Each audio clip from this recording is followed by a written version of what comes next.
Sa ikalawang araw ng impeachment trial ni Vice President Sara Duterte, iprinisinta ng prosecution panel bilang unang testigo sa kasong grave threat laban sa Vice Presidente ang ahente ng NBI na nag-imbestiga sa video kung saan nagbanta umano ang pangalawang Pangulo. Ang detalye niyan sa report ni Sheila Natividad. Inilatag na ng House Prosecution Panel ang kanilang unang testigo na si NBI Senior Agent John Mark Calilung sa ikalawang araw ng impeachment trial ni Vice President Sara Duterte. Isinailalim si Calilung sa direct examination ni Private Prosecutor Attorney Amando Virgil Ligutan.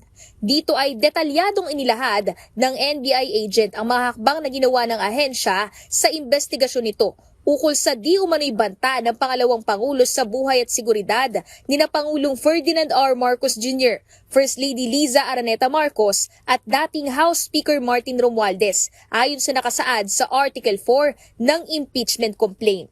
Ayon kay Calilung, nagpadala siya ng preservation request sa Meta upang ma-secure ang November 23, 2024 live stream ni Vice President Duterte na in-upload sa Facebook page ni Harry Roque. Ipinaliwanag din niya na idinokumento niya ang preservation request sa pamamagitan ng mga screenshot, electronic copy at mga nakaprint na dokumento na kalaunan na isinumite sa House Committee on Justice para sa investigasyon. Sa kalagitnaan naman ng pagdinig, paulit-ulit na naghain ng objection ng defense team, partikular si Attorney Carlo Narvasa habang inihaharap ng prosekusyon ang mga dokumento at testimonya ni Calilung sa korte. Gayunpaman, sa isang hiwalay na press briefing, sinabi ni House Trial Spokesperson Representative Zia Alonto Adyong na halatang gusto lang ng defense team na patagalin ang proseso ng paglilitis.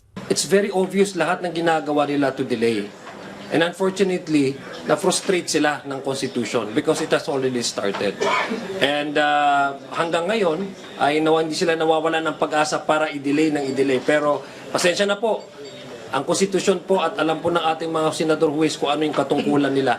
Sa pagpapatuloy naman ng hearing, nagpresenta din ng prosekusyon ng isang flash drive kung saan kinumpirma ni Calilung na naglalaman ito ng kopya ng press conference ng pangalawang Pangulo. Ayon sa prosecution panel, higit sa 2 oras ang kabuuan ng video.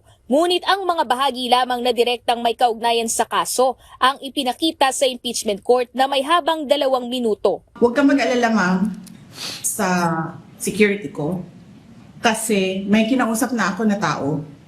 Sinabi ko sa kanya, kapag pinatay ako, patayin mo si BBM, si Liza Araneta at si Martin Romualdez. No joke. Pagkatapos nito, sinabi rin ni Calilung na nagsagawa ang NBI ng isang open source investigation para tukuyin ang buong konteksto ng mga pahayag ni Vice President Duterte.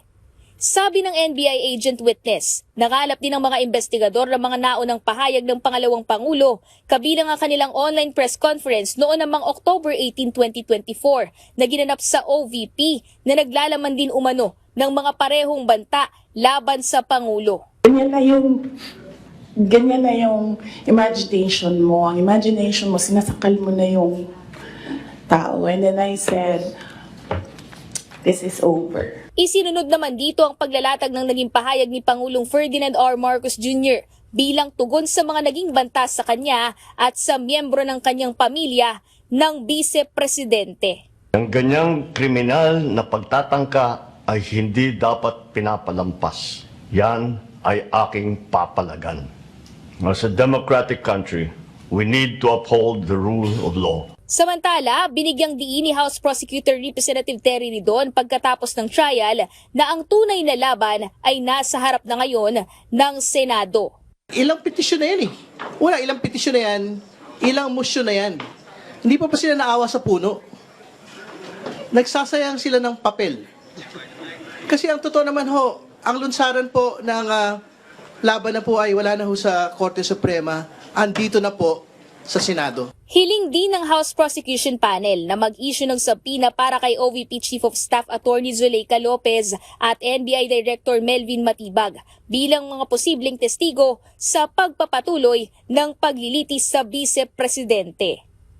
Sheila Natividad para sa Bayan.